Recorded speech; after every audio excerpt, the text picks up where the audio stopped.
He knows all my secrets.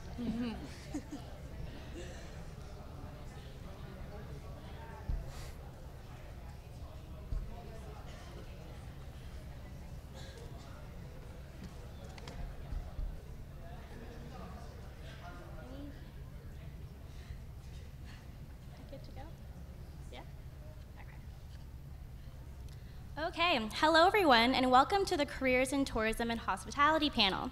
My name is Jody, and I will be your moderator for today's session.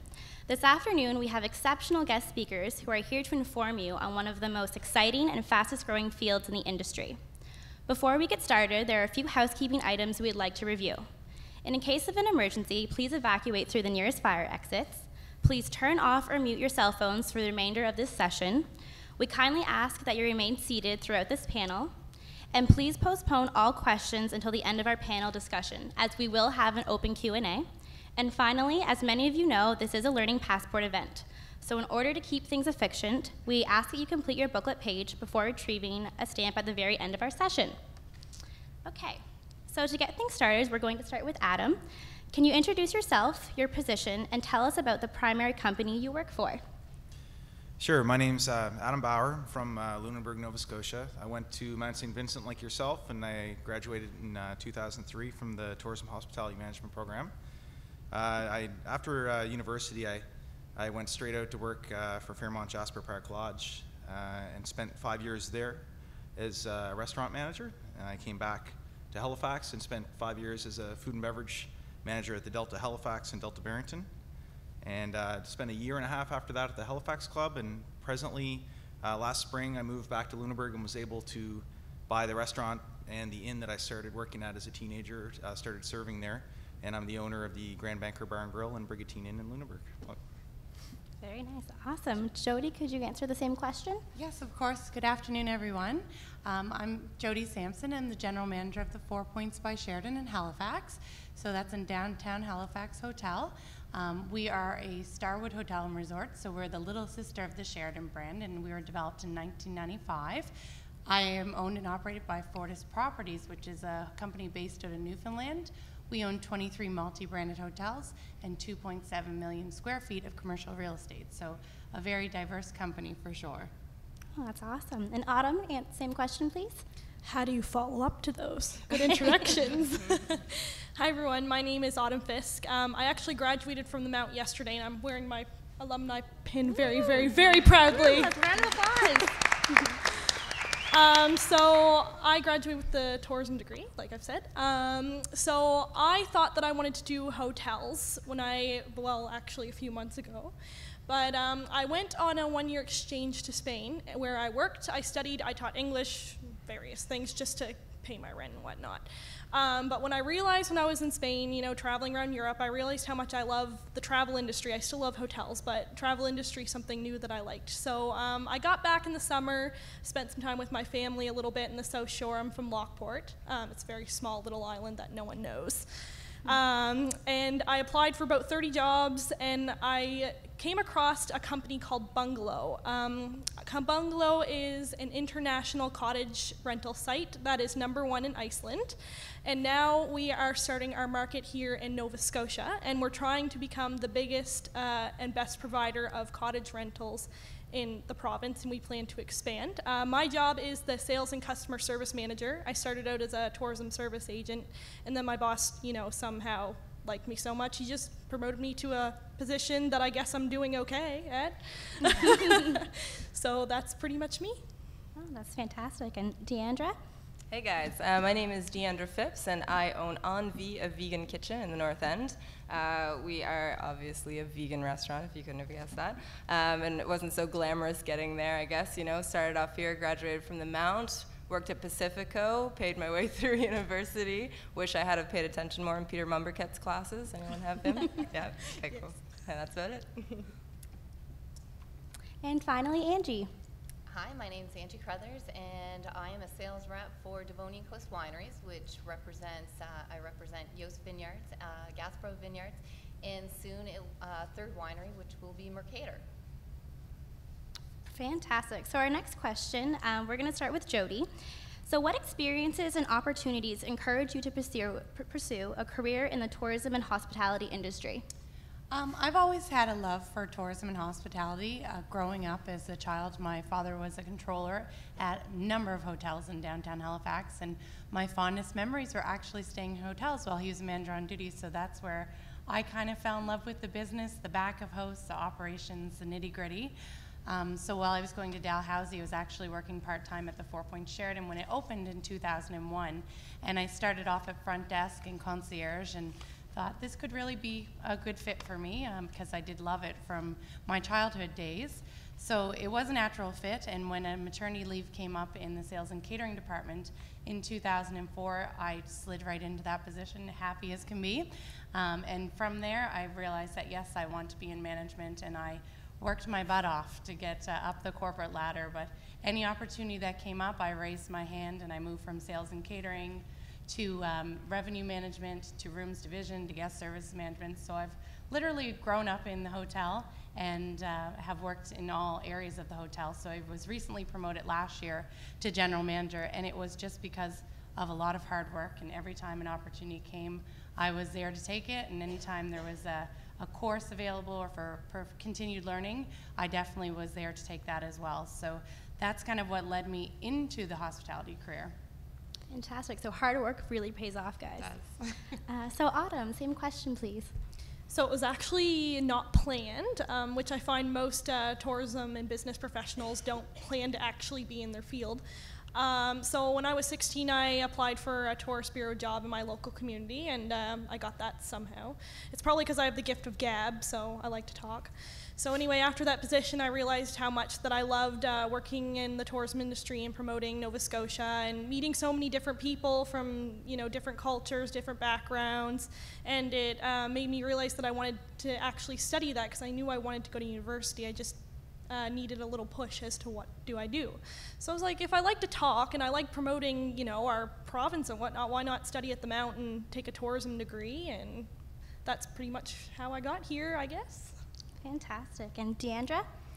Yeah, so I started off here at the Mount doing IT, and about halfway through the first year I realized that there's no way I could sit in front of Excel for 3 hours and try to figure all that out. So I quickly switched into the business program, and I was intrigued by it. So I kind of have always had that entrepreneurial spirit, I think. I just never really knew what I wanted to do. So I kind of started off, you know, as a lot of people when they're in university working in the service industry, and through all aspects of it. I worked probably in every bar and restaurant you could think of in Halifax, you know, bartending, serving, and I really love connecting with people and, you know, talking to people, and it was a lot of fun, and the money was great. So I continued on and met my husband after I graduated university, and we traveled off to Europe and started teaching English, actually, and it was absolutely terrible. Didn't realize how bad I was at the English language until I was trying to teach a bunch of Germans English. And then one of my friends actually was vegan, and I just turned vegan, and she said, you know, I want to open this restaurant. Will you come help me? And I thought, great, you know, I have tons of experience in the front, you know, front of house. I could definitely help you, train your staff, do, you know, all the service, all that kind of stuff. So it kind of became a bigger project, and she said, well, why don't you come in the kitchen with me? And it was really there that I found a passion for cooking and a side of the business I had never seen before. I was always on the other side of the line. So, you know, it was there I really started thinking, well, maybe I can kind of do this myself, and saw a niche in Halifax and went for it. Oh, that's wonderful. And Angie? Well, I fell into my position just from summer jobs. I'm from Tattamagush, and so jobs are very limited. I ended up getting a job at Jost Vineyards in the vineyard, and then the following summer was in the office, and gradually that office position led into a full-time position, and then just recently, in the past 2 years, Devonian Coast, purchased by Carl and Donna Sparks. They offered me a sales rep position, and that's how I ended up becoming it. I didn't actually plan on being in the tourism industry. It just sort of happened, and I managed to make a career out of it. Oh, that's wonderful. And finally, Adam. So growing up in Lunenburg, it's a tourism town. I mean, fishing used to be the biggest industry. Now it's tourism. Growing up there, I didn't really appreciate or, you know, understand really truly where I was from. I didn't know what I wanted to do going into my grade 12 year, but that summer before I had my first real full-time job, and it was serving at a restaurant in town, actually the one that I own now. And I got speaking with tourists, and I got to hear what they loved about Lunenburg and our province, what they were there to see. And I started to develop some hometown pride and some passion and from where I was from. And it wasn't the food or beverage side that got me interested in it. It was the people, and it was where I was from, and just being a part of the whole tourism culture here. And I knew I wanted to go to university all along. I wanted to continue my education, but I had no clue I wanted to take. So I got speaking with my guidance counselor. I told her about my interest in tourism and hospitality from my first job there, and she suggested Mount St. Vincent to me. And I didn't really know a lot about this university or the program until then. And I came up, I did the open house, and really thought that would be a good move for me. And I loved my time here at the Mount. I had some great experiences and really good work terms, and I knew I wanted to stay in the restaurant side of things, but working for the big national hotels kind of gives you the full rounded experience. So I was lucky enough my last work term to have an assistant manager job at the Grand Banker. I went back home for my last work term, and that kind of opened the door for me to get into Fairmont Hotels and Resorts with my degree and my experience. So for me it was, and then seeing in Lunenburg what Alan, the person who gave me my first serving job, had right on the waterfront. He had a good mix of locals and regulars and tourists and people from all around that you get to meet and speak with.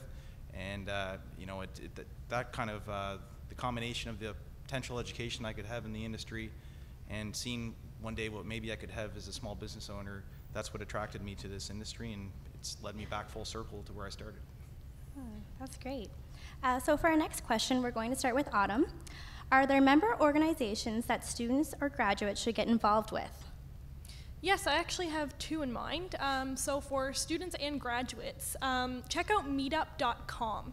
Meetup.com is a website where you can check in your local area groups that share a common interest. For myself, when I moved back from Spain, I didn't find that I was speaking Spanish as much. So I joined a group where we meet, every week and whatnot, just to talk in Spanish, and you can find pretty much any type of group. The next one that I have is called Atlantic Canada Entrepreneurs. This one's more for graduates if you're thinking about starting your own business.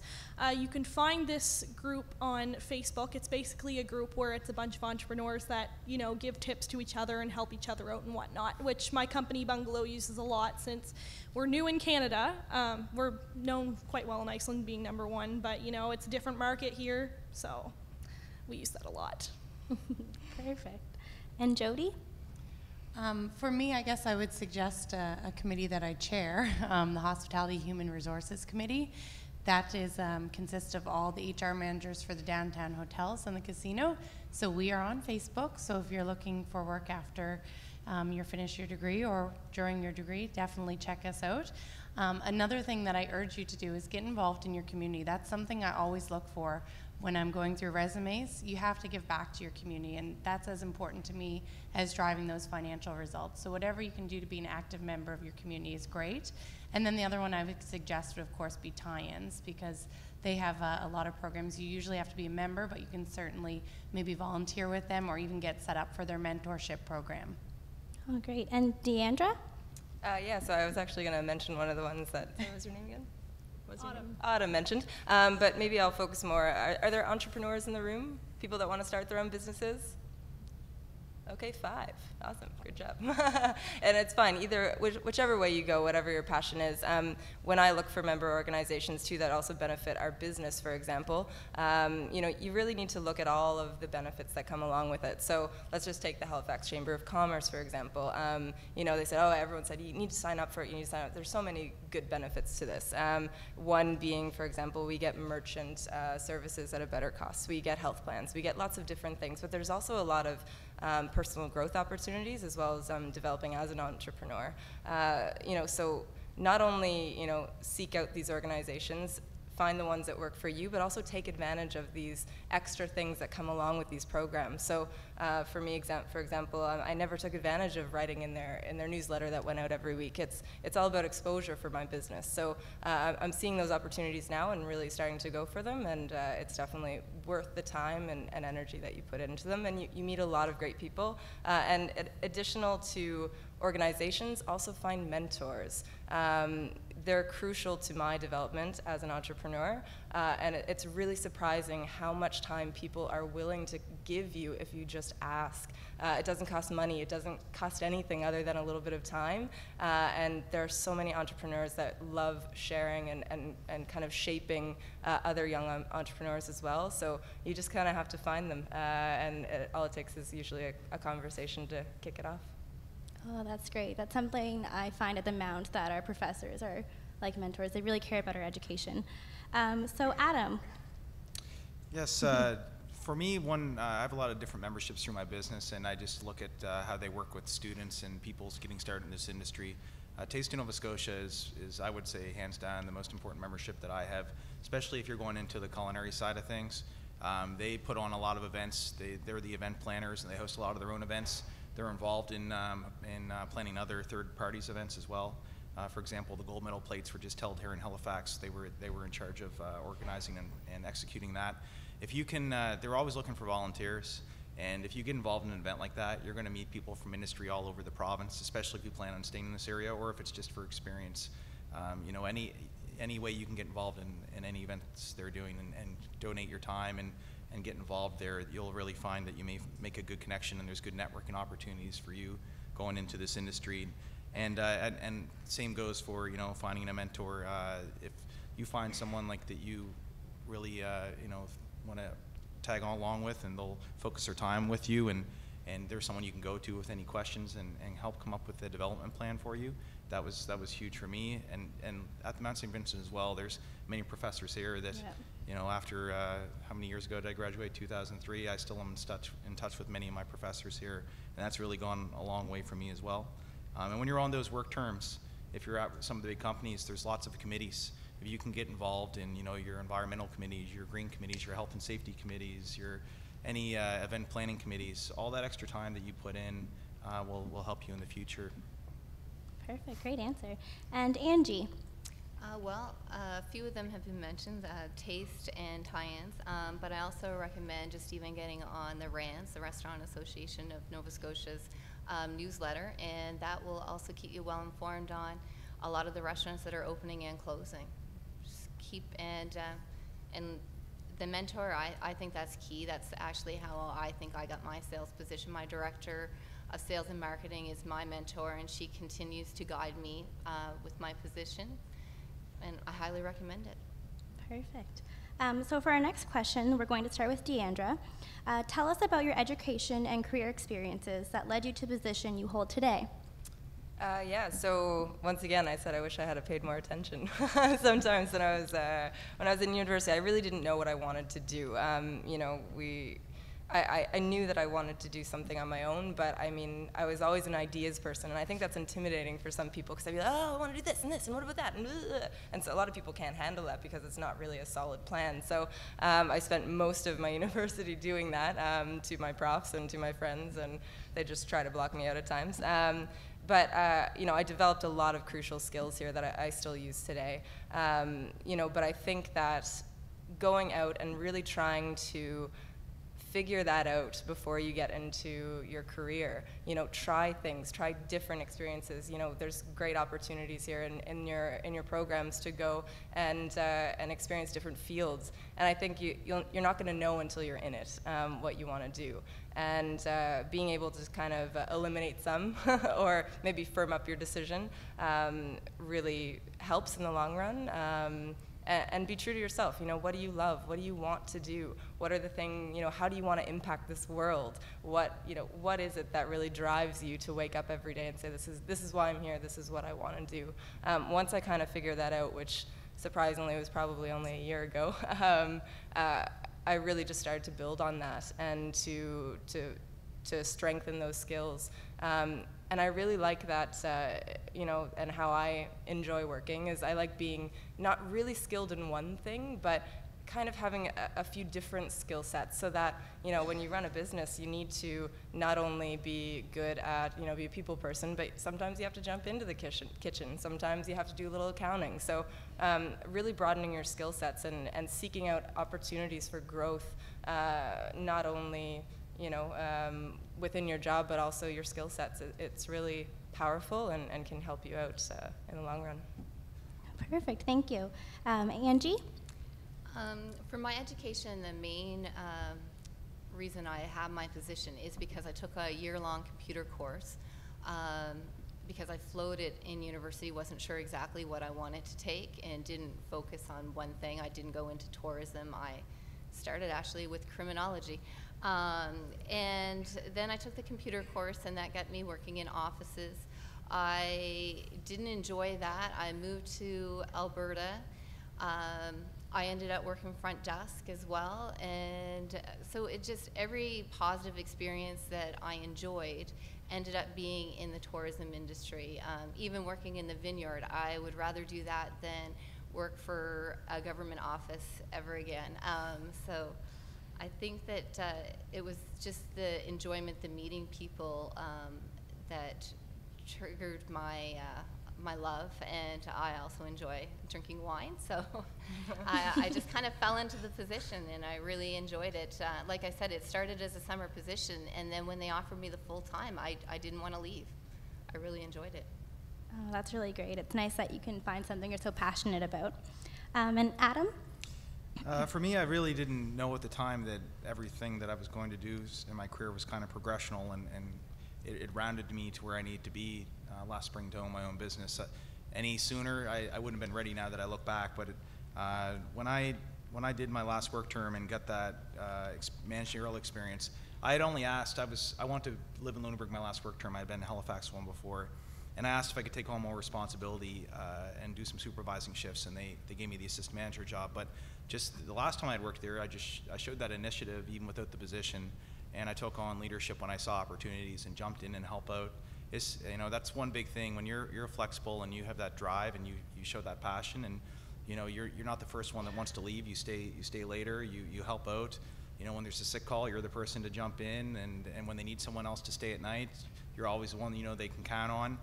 That really goes a long way, and that kind of, you know, allowed me to get that opportunity to have managerial experience before I graduated, and that helped me get my job with Fairmont. Usually I would have had to go through a management training program, but I was able to go right into a management position there. And you know, willing to move away too is a good thing as well if there's an opportunity to get that. You know, I knew I wanted to live in Nova Scotia eventually, but I was able to go out there and get that resort experience, and it's completely different than working at a city center hotel. I mean, on the resort, the guests were already coming to the restaurants. It was, you know, all about the guest experience, you know, driving the average check, you know, being creative with your menus and really enhancing that resort experience in the city. You know, there's so many options for guests to go downtown. It's about capturing them and keeping them in-house, which is really hard with restaurant hotels, especially downtown Halifax. So, you know, getting that resort experience, working the big banquet functions for, you know, Fairmont, which is a high-end competitor, and then coming to get city center experience. And in Halifax, I got an opportunity to do some things you wouldn't picture a hotel doing. We did a lot of outside catering. We did all the catering for the Tall Ship Silva. We did all the catering for the Citadel Fort. We did all the big concerts. We did the food and beverage and beer tents for, you know, all the Commons concerts and the Citadel Hill concerts for like 40,000 people. So I mean, it was a great experience as well. And then I spent a year and a half at the Halifax Club, and I got to work on a board-run facility. And I got to do more sales and marketing there than before, and a lot of events. And so every step of the way kind of led me to where I am today. You know, owning your own business, you're the sales department, you're the accounting department, you know, of course with some assistants, you're doing the training, you're human resources. So after getting that big company experience, it prepares you. I can't imagine owning my own business with not seeing how the big competitors do it, and just kind of try to find it out on my own. So that all those kind of led me to where I am today, to be ready for what I took on this last spring.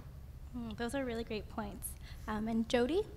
Well, as I said earlier, I was going to Dalhousie, getting my commerce degree when the sales and catering position came up. And like I said, I jumped all over that. But one thing that really helped me during my career into getting the GM position was just using the mentorship program, finding a mentor. Mine was actually at the Holiday Inn in Sydney, Nova Scotia, and setting up a plan. You need to know what you want to do next. You can't just really blindly jump into things. It's always great to raise your hands when opportunities come, but have a mentor to try to sit down and kind of plan it out with you. And certainly one thing I would suggest to you, I know everyone else had really great suggestions as well, but know your limits. If you're not ready for something, then certainly don't entertain that idea. About 2 years ago, the GM position actually came up, and I thought, no, I'm not ready yet, but I'm going to work really hard until the next time it came up. And luckily for me, it was only a year-long wait, and I had that time to kind of really plan what I wanted to do. But definitely know your limits as well. It's great to be ambitious, and it's great to put your hand up there, but just make sure that you know what you're getting into before you sign on that dotted line. And stay on top of your professional development, especially for whatever field. If it's a hotel, stay on top of the social media and the trends and the online courses that are out there, because it changes fast. I've been at the same hotel for 13 years, and things have gone from people calling to make their reservations to making them on an app, and you have to stay up on those new trends and those new gadgets so that you can remain competitive. So do try to do that as well. Great answers. And finally, Autumn. So the goal that I always knew I wanted to have, because my family always taught me work hard no matter what you do, is to have empathy. And what I mean by that is my goal was, knowing that I had 3 tourism co-ops here at the Mount, do the entry-level positions. I mean, I would love to do the management positions, but I don't think at 19 years old I was ready. But I really feel if you do entry-level positions first, you're working your way up. Most of the time you don't start as the CEO of a company. Most of the time you start small like Adam did, and look at him now, he's very successful. So yeah, my first position was here in Halifax. I did housekeeping, and then my second was in New Brunswick on a front desk, and then my third I did on an international level in Spain. And I really feel that I did all at entry level, and I really feel that it gave me a foundation for what's next. I don't feel I would have been ready for this position I'm in now without all of the experience of knowing what it's like to start from the bottom and work your way up. What else can I add? So apart from the co-ops, I really feel that spending a year abroad really opened up my mind. Before I planned on going on my exchange, I was like, I'm going to live in Europe. I'm going to stay there. I don't like living in Nova Scotia. Well, it took me, a year to figure out that I actually love Nova Scotia. So it was worth the funds, I guess, to go over there. But at the same time, it's such a lovely province here, and I love promoting it. And like Diandra also said, follow your passions. So that's another thing that I feel gets you to where you want to go, is your passion. If you're doing something you're not passionate about, likely you're not going to be as successful as, anything else. So. Great answer. For our next question, we're going to start with Angie. What is it about the tourism and hospitality industry that you enjoy the most? I enjoy events. I attend many events, for instance, the Port of Wines, Savor and whatnot. So it's the networking, restaurants, hotels all to come together. There's wine and food, pairings. What isn't there to love about that? I find it really fun. And just 2 weeks ago, I was at the Newfoundland show, the wine show, and met a lot of great people over there as well. So I like the travel aspect as well. So, yeah. Traveling's definitely nice. Adam? What got me interested in this industry to start, and what I enjoyed about it from the very beginning, was working with people. Whether it's the guests that I'm meeting, the regulars, my employees, at everywhere I've worked, it's felt like a family. It's been a really good environment to work in, and it's always interesting. It's ever changing. No 2 days are the same. You have to be able to be flexible and enjoy not knowing what's going to come the next day and what challenges you're going to have to deal with. I just enjoy getting through those, and at the end of the day, just feeling proud of what was accomplished, and not knowing what's around the corner. I do enjoy that part of it, and for me, it was working in Nova Scotia with the local products and the suppliers. We're a fairly small province. We have a very tight food and beverage industry here, I enjoyed my experience in Alberta, but for me, when I was there, there was a disconnect with the supplier. You didn't know who made the product. You didn't know the winemaker and the brewmaster and the producer. Here, you know, you call them anytime, you do events together. There's that relationship. It's very close, and that's one reason I really enjoy Taste. They kind of bring the industry together, and you get to know everyone very well from being brought together through that association. And you get to be involved in the industry. You feel really engaged in the movement here. You know, through Taste, I was lucky enough to get to be the onstage sommelier for the gold medal plates and pour all the pairings for the judges there last week. And they invited me to speak at Province House just a few days ago about to all the MLAs and the Premier about what Taste of Nova Scotia does. So you definitely feel very involved and engaged. And you know, that's what I'm passionate about. So you have to find what you're passionate about and surround yourself with those people. And I do enjoy the aspect of, it's an industry you definitely get to be creative, not just, you know, owning a business, but when I was a manager in a restaurant or even an assistant manager, I could bring an idea to my boss about something that, an event I want to do or a special I want to run, and you get to be creative and plan and execute your ideas and really see them put to work and see them successful. Some not, and you learn from that, but I just enjoyed that aspect of it as well. Oh, that's great. And Jody? For me, it's the people as well. I love meeting different guests, and you meet hundreds of people in the run of a day in a hotel, so it's a great feeling when you get to make those personal connections with your guests. And your associates are just as important as the guests that walk through your doors. So I love leading people, and I truly believe you're only as strong as the team that you have around you. So your people are your best asset, so you want to make sure that you're investing in them and giving them that positive feedback and keeping them happy. And another thing is, we just finished a $3 million renovation at the hotel, and if you would have asked me 5 years ago, would I be a project manager for a $3 million renovation, I would say, God, no. But there's a huge sense of accomplishment when you do something like that. That's just out of your normal day-to-day duties, and then you see this finished product, and you can be so proud of it, and you can promote it to your guests and to your associates, and just have a huge sense of accomplishment with that. Oh, that's great. And Autumn? So my fellow panelists have already touched on this a little bit, but I feel like teamwork in a company is something that I absolutely love. Of course, I'm working in a company that does sales, and we all compete for the highest percentage of sales. But my background, I grew up in Nova Scotia, and my other colleague, there's only 3 of us in our office, we're very small here. My other colleague is from Ontario, so she doesn't know the Nova Scotia market as well as myself, but she is a marketing guru, and I am not. So basically what we do together, we work together, and I tell her of all the hot spots in Nova Scotia that where our cottage owners would be, and she knows how to market the areas, how to do up these descriptions and whatnot. So in general, I think teamwork is something that really makes your company strong, and if you're all working against each other, well, you know, that shows sometimes for, you know, your clients and whatnot. What else I can say is that I really like speaking different languages. I really want to learn Arabic and Chinese, but I really don't think I can. I know a couple Arabic words, hala hala. But speaking when I was in Spain and working at the hotel and speaking English and Spanish to all these different clients, it was a lot of fun. So. Would you mind saying a little phrase for us in Spanish?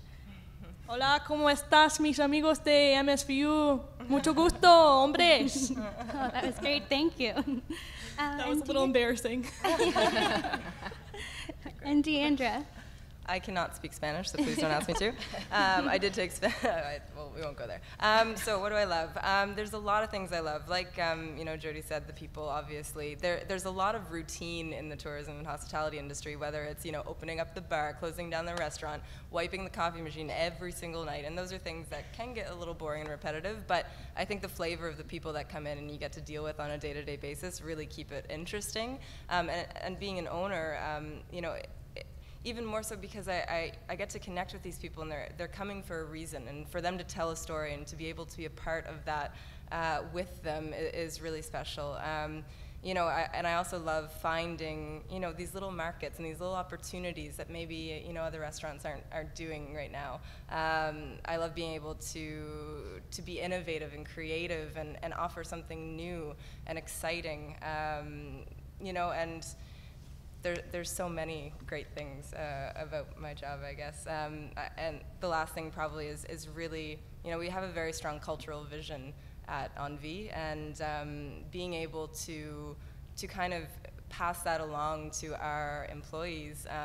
They're not working at enVie because it's just another job, it's just another kitchen job. They're not just washing dishes. It's all for something more, and to be able to have that, something that was up here for so long, and be able to really give that to other people and see them living this cultural vision for us, for enVie, it's amazing. And so we're just starting to really do that now, where I'm stepping out of the business a bit more and not working so much in the business, but on the business. And it's really exciting to be able to see someone doing what used to be my job a lot better than I did.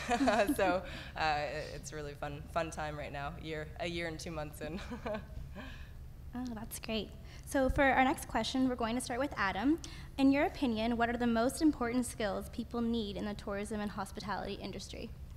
Well, I know when I worked with Fairmont and Delta, and today learning from that recruiting environment there, one of the biggest things that employers are looking for in this industry is you have to be personable. It has to be genuine. You have to be, that has to be in your culture, that you're friendly, outgoing, personable, engaging, so you would really enhance the guest experience wherever you work.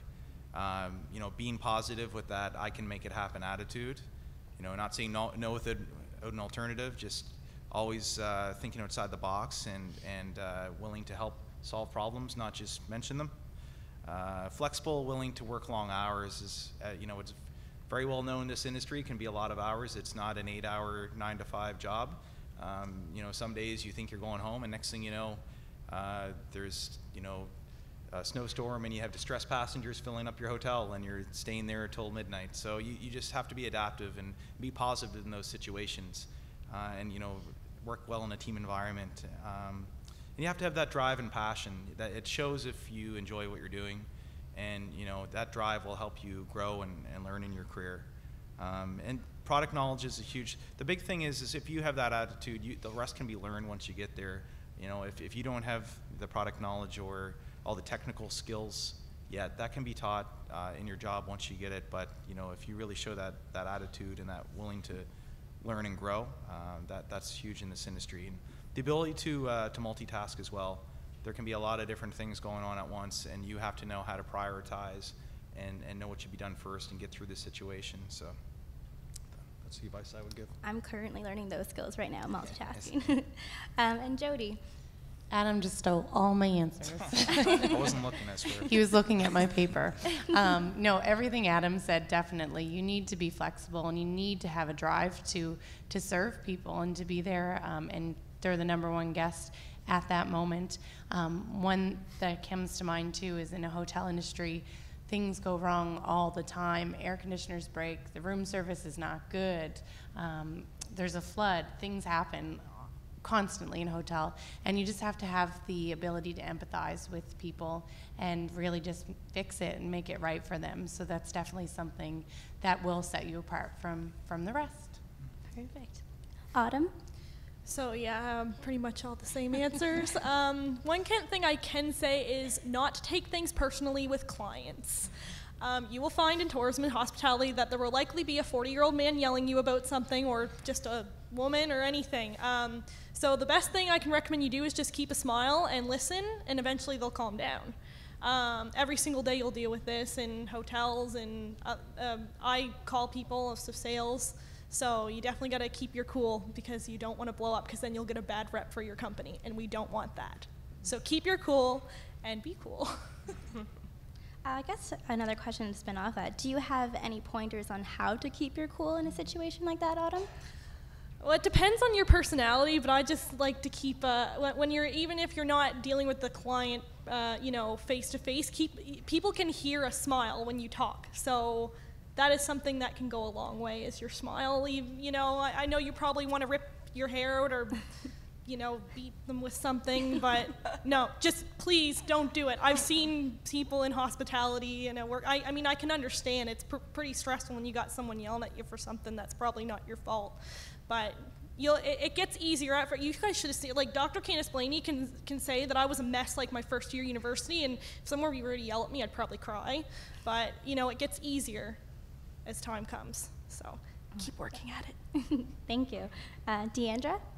Yeah, and just to add to that, I guess, because we deal with this on an everyday basis as well, you know, people usually just want you to accept and acknowledge that they're upset about something and address it. So, you know, I'm very sorry that you feel that way. What do you need to make this situation better? And put it back into their hands. Instead of trying to come up with a solution, sometimes it's better just to let the person tell you what they want.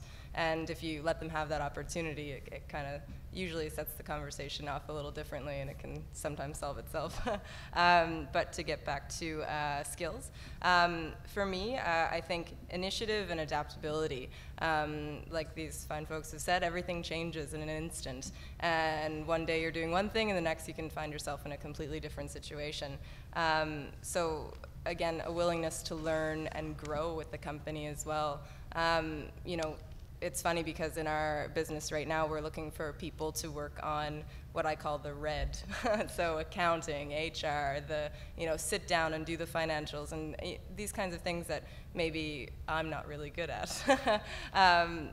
And one of those people might be a server, you know, that it has expressed interest in that finds it exciting. So, you know, being able to communicate what you enjoy doing to your employer, or as an employer, looking to find these opportunities in your staff, and really play them to their strengths. So there's a lot of people that have a lot of different skill sets, and being able to use those to your advantage will be really beneficial to the company.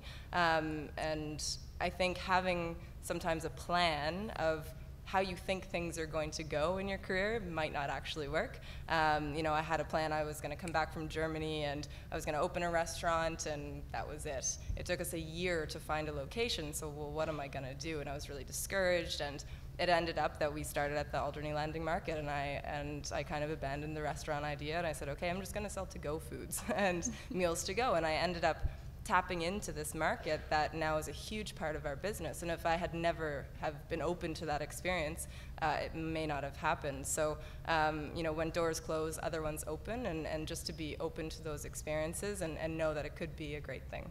Oh, that's great. Angie? Well, as we keep on mentioning, this is a people-focused industry, and one of the skills, you either have it or you don't, but memorizing people's faces, they like to be recognized. It makes them feel special. And also when it comes to self-control, when I was working front desk and stuff, if you have a one-liner, it kind of helps. Like it's to let your other staff know that you might lose it. Like I would always say, someone actually lost it about a fly being in their room, and I was like, a fly was in your room?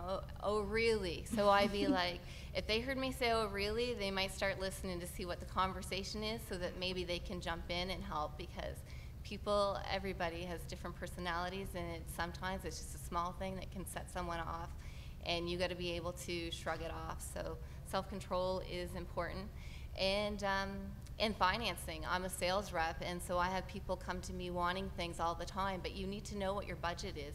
You need to know what things are worth, and bottom line, budget in the end. So if you want to be a success, you need to know where the dollars are. Oh, great answers. For the next questions, we'll start again with you, Angie. Describe some of the changes in the industry that you have seen in the last 5 years. What changes or trends do you see going forward? I've seen huge change in the last 5 years and 10 years and whatnot. So we went from, in 1980, having 1 winery, and now we have 16 wineries. So you can see how this is changing. In 2011, there was actually a study done, and Nova Scotia Wines outsold Chile, France, and Argentina. That's huge in our industry. Like, that was 7% of the sales in the wine industry. So I've seen a lot of changes. I see it improving. I Love Local is going to continue to grow, so everybody needs to get on board with that and know your surroundings. And that's about it, really. Like, I think that if you're passionate about what you're doing, you're going to succeed. So I definitely agree with you on that one. Diandra? Yeah, so specifically in I think a lot of these industries, we live in an age of instant feedback, whether it be positive or negative, and that's something that we've had to adjust to. And it can be a hard adjustment, I think, before the age of being able to go on TripAdvisor and write a review about your favorite or not so favorite restaurant, or, social media. It drives everything. And really being able to understand that and use that to your advantage. And you guys are, thankfully growing up and right in the midst of it all, so you have a really good grasp on it. But it's harder for some,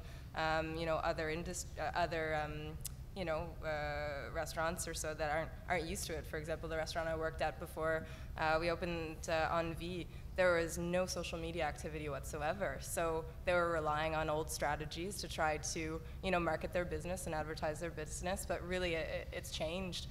So adapting to those changes and being able to kind of think on your feet and go with the trends, as much as you might want to resist it at times, you got to go with the market and what the market's doing. And accountability, you have to be able to really stand for what you believe in and stand behind your decisions. For example, there was someone that wrote a horrendous review on our TripAdvisor account, and sometimes we come from the age of the customer's always right?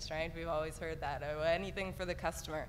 When I lived in Germany, some of our friends owned a restaurant called Eckstein, and she was from the Netherlands, and she just absolutely hated the Germans. I don't know why, but the effing Germans are back, and she's and it was really funny to watch her own and run her business, because it was different from anything I've ever experienced before, where the customer wasn't always right, and she stood her ground. And it's surprising how, when you believe in your service and product and you're providing a quality service and product, like everyone said, you can't make everyone happy. Sometimes you just have to be okay with that, and sometimes you have to give it back a little. Maybe that's bad advice, but no such thing as bad advice. And Autumn? So I started working in tourism and hospitality, I believe, around 2008, when we had our economic crisis hit us. So what I've been noticing the last few years, ever since I started working, was that people are tending to stay a bit more local. So just an example for the Maritimes of Canada, I've seen people from different regions of Nova Scotia and New Brunswick and Newfoundland going to different regions of the same province or somewhere else in Atlantic Canada because of the price. It's a bit cheaper depending. So what my company is trying to do is we're trying to give off or sell local experiences, not just a place to stay, but the whole experience. I mean, we have so many cottages in the Bay of Fundy, and we're not just trying to say, hey, come stay here. We're trying to say, check out the famous whale watching in the Bay of Fundy and whatnot, because you can get a great experience in your backyard. I really do think that. We're a pretty awesome country. We're pretty big, though, so I haven't seen a lot of Canada. I wish I could, but, Okay, so another thing is that I find that booking sites are becoming very popular as well. So a lot of things are done online, as well as Diandra said, the social media. But now we're getting more into booking sites, such as the company I work for. We're getting more and more bookings every day, and it's because it's so easy. The sites are easy to access, and the booking confirmations and whatnot. There's a bit of security, so that's it. And Jody? Well, I just have a few. As Autumn said, domestic travel is definitely increasing. People are opting to staycation rather than go maybe to Toronto or Ontario or somewhere other outside of Nova Scotia. There's definitely a decline in international visits to Canada, and people are staying shorter periods of time and spending much, much less. Gone are the times where people had endless expense accounts. They're definitely tightening up their budgets. They're not spending as much in your restaurants and your hotel gift shops and etc. They're also doing a lot of meetings in maybe one day instead of two, which impacts our revenue. Technology is a huge one. Social media influences everything that our customers choose. There's different booking methods now. For example, like I mentioned earlier, about 70% of our bookings came through the phone probably 10 years ago, and now they're all coming through the internet, and even every iPhone has an SPG app that our guests carry around and just book instantly. So it's a much different time for that. There's two examples that I just thought that you might find interesting. Aloft and Element, which are our Starwood properties, they offer keyless entry now. So if you're a Starwood Preferred Guest member and you want to check in, you just check in on your iPhone, and you don't have to go to the front desk to get a key card. Your phone is your key card, so you just swipe it on their door, and that's a new feature that they have. So it's definitely taking away from that connecting with the front desk experience. And Aloft just actually came out with a bottler, which I thought was kind of cool. So it's a butler that delivers amenities such as toothpaste, shampoo, Diet Cokes I've seen in this little bottler, and it's programmed so that the associate at the front desk or behind the back office will put this amenity inside this little robot, and it's programmed to take the elevator up to the guest room, and it doesn't need a tip. It just wants you to hashtag meet bottler. So if you want to look for that, it's hashtag meet bottler. So it's a new thing that they're piloting, and it's huge. That's taking away that concierge position, but freeing up some talent at the front desk and doing those one-off little deliveries. So just lots of different changes in technology that I would have never thought a robot would deliver me toothpaste, but who knows? Well, that's something I'm definitely going to check out after here. Adam? I'll echo the local focus. I know my restaurant, the Grand Banker, it has always had a local focus, but I basically took that and enhanced it. And all you have to do is get down to the market here on the weekend, and you can see how strong local is right now. And the consumer is wanting to know the story of their product, where did it come from, how is it produced, and it's becoming more and more so every day. I took our 8 draft lines and I put 7 of them are all local craft beers, all different craft breweries. Some people said to me in Lunenburg, it's not Halifax, Lunenburg's a small town, people are going to they drink the brand they've been drinking all their life, they're not going to drink all these different brands. And I really believe in the product, and I switched it up, and our draft sales of all the local craft beers have skyrocketed, and we've kind of been known as the spot to go for craft beer because no one else on the South Shore has that selection. And same goes for the wines. We had a couple local wineries on there, and I just added on several more and had a good representation for our province there. And it's not just tourists that are looking for this, it's a local consumer as well. There's a strong market in Lunenburg now. For a small town, it has a really good market. So that's just evidence of people. Will know if you're bringing in the generic box stuff off the big delivery companies that everyone else has. You have to really have that local focus, and it will help you stand apart from others. There's only a few places open in the winter in Lunenburg, and especially in a small town, if your focus is different, you'll really stand out amongst your competitors. Another thing would be the tourists are becoming much smarter too. When they're wanting to know more. When they come, I found this, for me it was a benefit growing up in Lunenburg and having generations of family that grew up in Lunenburg. A lot of people knew me and my family and friends that I went to school with there. So I opened up in April when I took over, and it was all locals there then, and they saw what we did, and I got really strong support from the community. So when tourists started coming in May, they're not just going to the tourist bureaus and looking to see what people paid for promotions there and what flyers are there. They're stopping locals in the street and asking, where do you go to eat? They want to know where locals go to eat because that's where they're going to find the quality product. They're not going to get caught in a tourist trap per se that's just based on location and looking for that one-stop shop. So they're really wanting to make sure they're going where locals go. So that's really important, that you have that support in your community, not just a great location that you're going to drive people into. And with technology too, just with people, the instant booking, email, it's not the day where you can respond a day or two later. Response times are huge, just as I know they are in school, but if you don't respond back to a customer inquiry, if you wait a couple hours and sit on it, they have already looked somewhere else because they make a decision and do it now to get on to something else. People's lives are very busy, and they want to check things off their list. So if you're sitting on an email or a response, whether it's a piece of business or a booking, you could lose it if you wait too long. So it's just your ability to respond promptly. Great answers. For our next question, we'll start with you, Autumn. How should university students best prepare themselves to enter into a career in tourism and hospitality? Probably in my second or third year university, I asked a local professional that has been working in tourism for 25 years in the HRM, what do you prefer more, a person with education background or experience background? And they had a very good response. They said it's like a race. Whoever finishes is likely the best candidate and, you know, gets the job. So I really think it's a mixture of education and your work as well. So good for you for being here, students. And hopefully you can take advantage of your co-ops as well. So I think a mixture of knowing what's going on and then being trained for that. For example, I am not very good at accounting, but I sure am happy that, you know, it was required in tourism, because I know a lot of tourism students don't like accounting, but it really is very, very useful to get those figures. Something else that I could say is get involved and go to class, and things like this, get involved, but your professors know who you are. This is a small university, a great university, and likely they have connections, your professors, so don't forget that. They likely can say, oh yeah, that person will be good for maybe that job or something. Another thing I can say is put 100% in whatever you do. Whenever you put 100%, it's likely going to get noticed.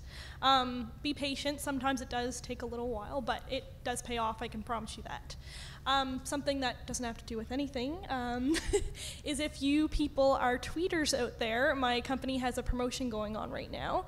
So if you go to Bungalo Tweets, Bungalo Tweets, and type cottage contest, you could win some cash prizes for discounts for one of our cottages. And that closes at 12 a.m. and we'll let you know tomorrow.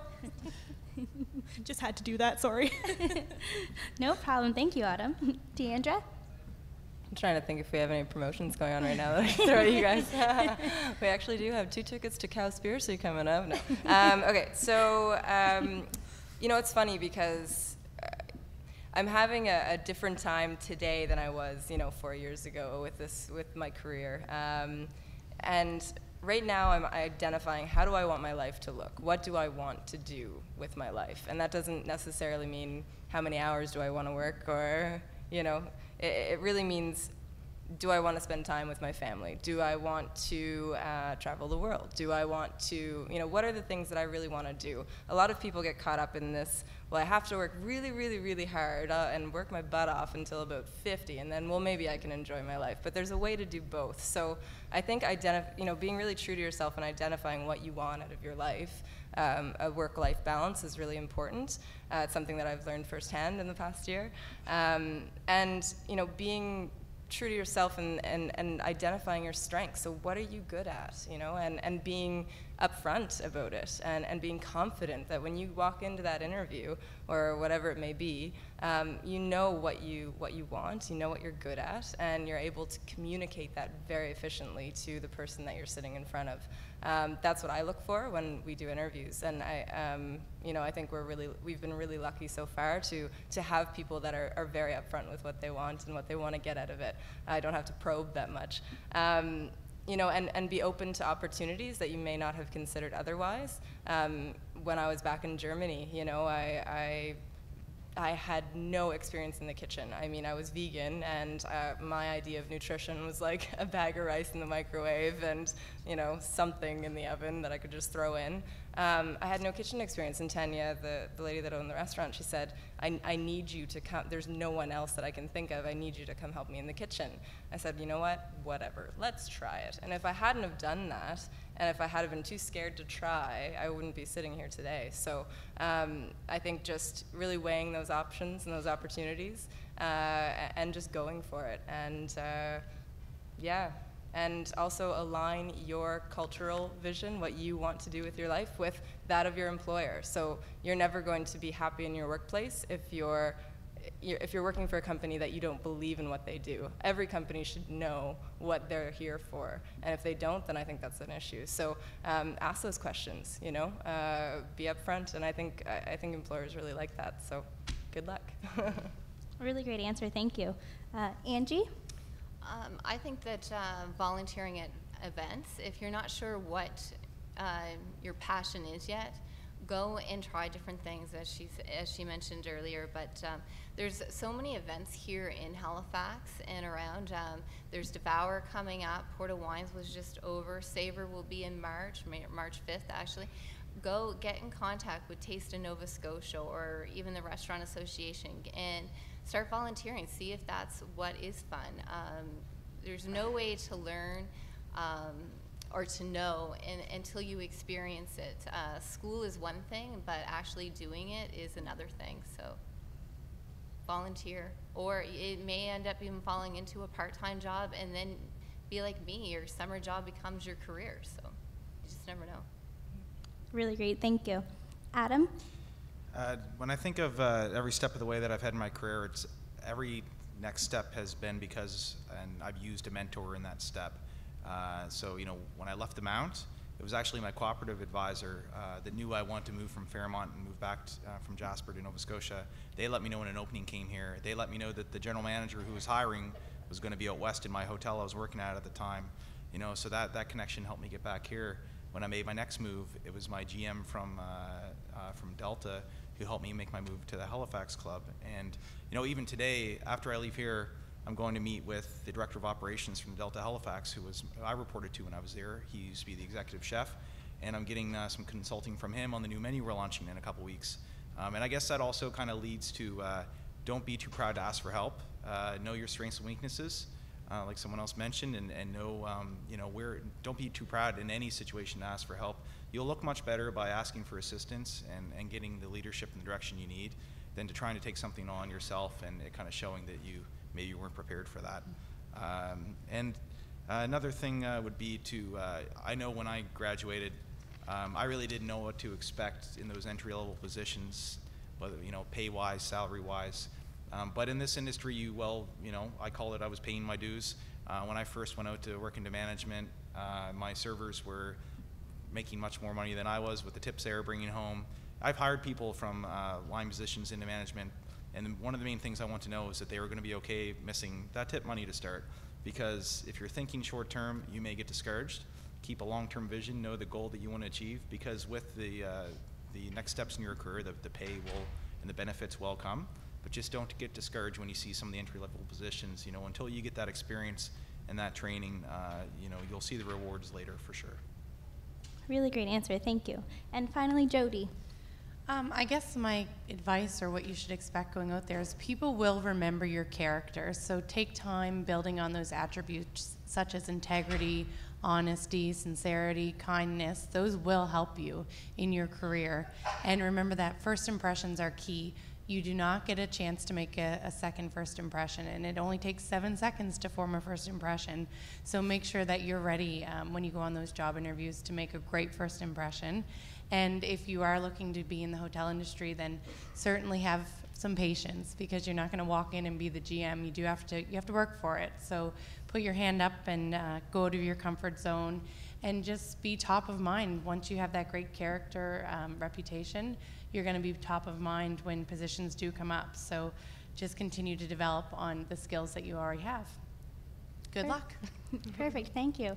So now we just have about a little over 14 minutes left. We're going to open up the questions to the audience.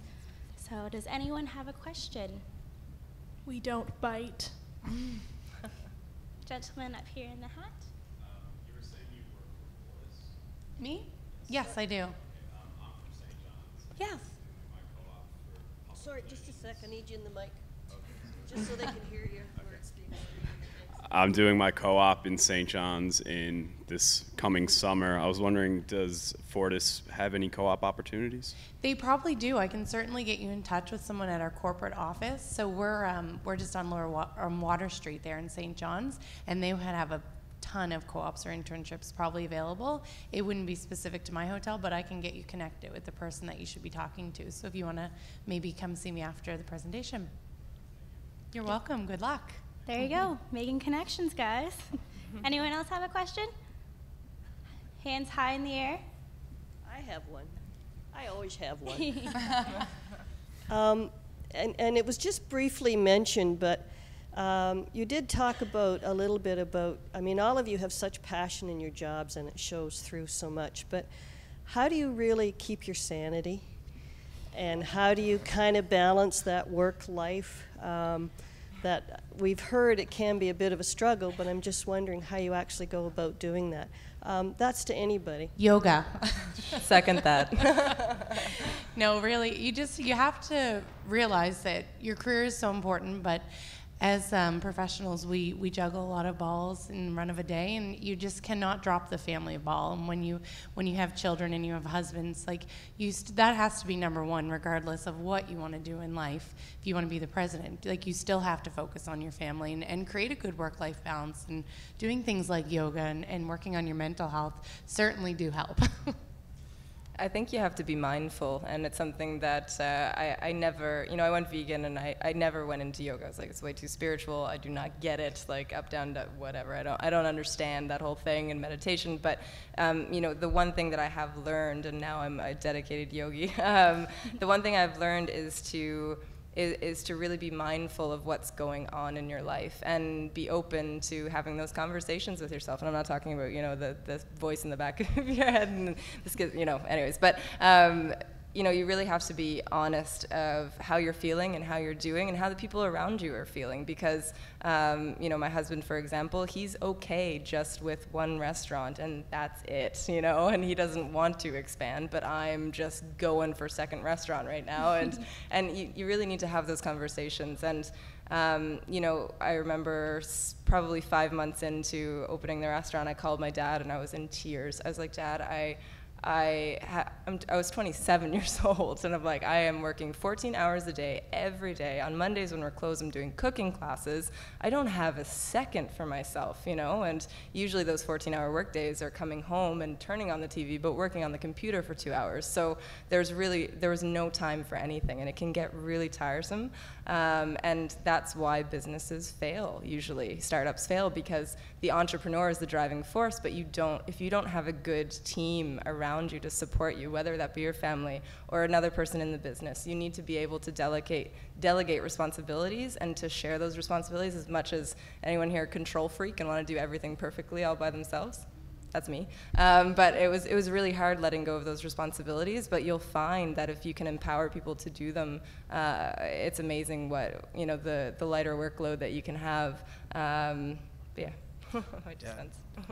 I agree with that, and especially with I know when I first started working for Delta, and it's great to get that company cell phone, BlackBerry at the time, but it was great to get that company cell phone, but then the amount of emails you're getting, you have to learn when to turn it on and off. There are ones that may be priority that you respond to immediately, but you need to be able to distinguish which ones those are. If you get caught up in every little email you get, you can't be thinking about work 24/7. It's not good for your mental health. You got to be enjoying your time with your family and friends and doing the things you enjoy, that you can turn it off and relax, and know what you can deal with when you get back, or what someone else can deal with that you rely on there. I know I was guilty of, when I took my first vacations when I started working with Delta, I was responding to emails when I was on vacation in Brazil or in South Carolina, and my boss actually, he actually said, I don't want to see one more response from you while you're on vacation. You're on vacation, other people here can deal with it, the place is still going to be operating when you get back. And he actually made me feel guilty for responding, which was good. It's good to have someone who really values, if I came in on a day off sometimes, he would say, what are you doing here? It's your day off, you're supposed to be home. And I had someone who kind of pushed me to differentiate and to find that work-life balance, but it is very important because, especially I know with the hotel, it's open 24/7, 365, there's always something happening there. But you have to turn it on and off yourself because that place is still running when you're off work. Adam, you're such an overachiever. For those of you who know me a little bit, I actually don't have sanity. I'm quite perky, you can say, I guess. But one thing that I do find really helps is if you work in a company that you have a really good relationship with your boss, you can talk to your boss. Hopefully you have that opportunity. I'm sorry if you don't work in companies that are as nice as the ones I worked in. But if you need a day off or something like that, it's okay. Sometimes you need to take that time. I find that some people starting out in tourism, they don't stick with it because they get overwhelmed and they don't know what to do. But it really is a team effort, and if you need to take some time, you need to take a day or something. Everyone needs a hooky day, right? So, but yeah, I really do feel that you should talk to your employers, and they'll understand. Likely they've been there before too, because let's face it, I love working in tourism, but some days there is some time where it's it's demanding, but that's why I love it so much, because I'm never bored, and you meet so many different people, you work with so many people. I could talk for hours, but I'm not going to, because you all probably would hate me. Well, I sell wine, so I just take 5 minutes to myself, and I sit down and I have a glass of wine, and it relaxes me. But the main thing is also to remember is I sell wine. I'm not saving lives. So if someone didn't get their wine, I didn't hurt anyone. They might think it's everything at that moment, but they'll get over it. Yeah. I want some of that wine you got. Drink. Me. No, don't. A little bit. Did anyone else have any questions from the audience? Don't be shy. Okay, well, one more, okay. How do you think technological advancements are going to affect the customer service side of hospitality? Well, for us, it is already affecting the customer service side, because you're taking away, with that keyless entry, you're taking away the need for maybe a full-time front desk associate, and for the bottler, that's the concierge position that's definitely eliminated. So I can see more of that happening. For the other brands, Starwood Hotels and Resorts operates 9 distinctive brands. That's just 2 of them that they're targeting for new technological advancements, but I can see that coming down to 4 Points and down to Weston and W and St. Regis. So I would say it should enhance guest services, because front desk agents will be more freed up to spend time with guests one-on-one when they need them. But definitely I would suggest that it would take away some of those positions. Yeah, just through social media, the need to spend as much money for paper advertising isn't as great. I know for myself, I've done some events since I've been back down there, and I've just simply created an ad and posted it on Facebook and Twitter, and I have enough followers in the town that I can fill my room just by social media, and it's spreading amongst the town. But also with technology too, the expectation of the experience, especially we have a 8-room inn above the restaurant, and customers aren't going to pay for movies anymore. They're bringing their own movies with them. They want to be, if you give them access to hook it up to the stream on the TV and have high-speed internet, and that's what they're looking for. You look a lot of the new hotels or ones that's done renovations, the TVs aren't locked anymore. You can hook up your own technology to the TV, and you have a fast enough internet that you can stream your own movies. It's not a revenue opportunity anymore for the hotels. It's a service they have to provide. It's funny, we're looking to expand into catering now as our next big thing, and we did a little research. I had one of my girls, she created a fake email account, started emailing people, so I don't know, Adam, if you got any of those emails, but yeah, customer service has changed, and it may not be a face-to-face customer service experience, but people are busy. They're looking for something quick, something easy to navigate, that's not going to take a lot of time. So customer service for us, in this aspect, what we learned was that a 12-hour turnaround time on just to let people know that you've received it. Thank you so much for your submission on our catering form. We'll be back to you by this date at this time. That's what people want to know. Okay, when is this issue going to be resolved? When can I talk to you about it? So I think it's just that the customer service is still there, but just because we're moving into a technological kind of world doesn't mean that we're losing that, but we're just shifting the way that we deal with it on a case-by-case basis, I think. So I guess I can add a little bit to that as well. So because my company is, well, not my company, but the company I work for, because it's fairly new, what we do, whenever we get a booking, we actually call the owner and we make sure that they get the booking, because we want to build a strong reputation with our owners.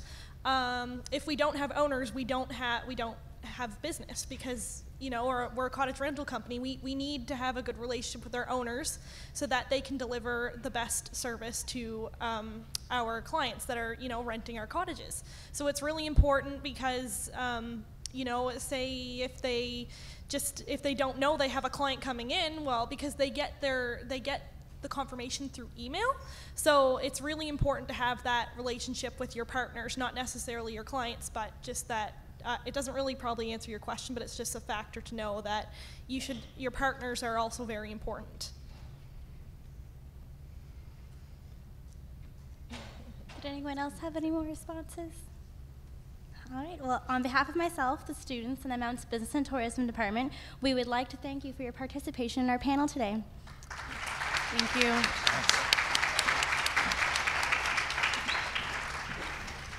We also have a couple little gifts for you guys.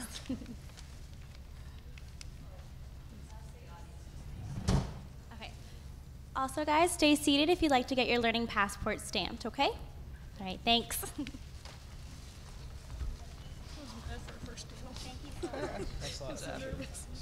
Thank you very much. Yeah, I know. I got a good collection. You did a really good job too. I just drank out of my Mount there this morning. You seem like a It's natural. my first time, so don't worry, seriously. Appreciate it. And thank you. What? Oh, I'm great. How are you? Yeah, busy. Oh my gosh. Yeah, the hotel's been just crazy all summer. I haven't even been in since you guys renovated. Yeah, you have to come down and see it. For sure. Yeah, it's been good. Busy. I'm going to a conference in New York next week, so I can't wait.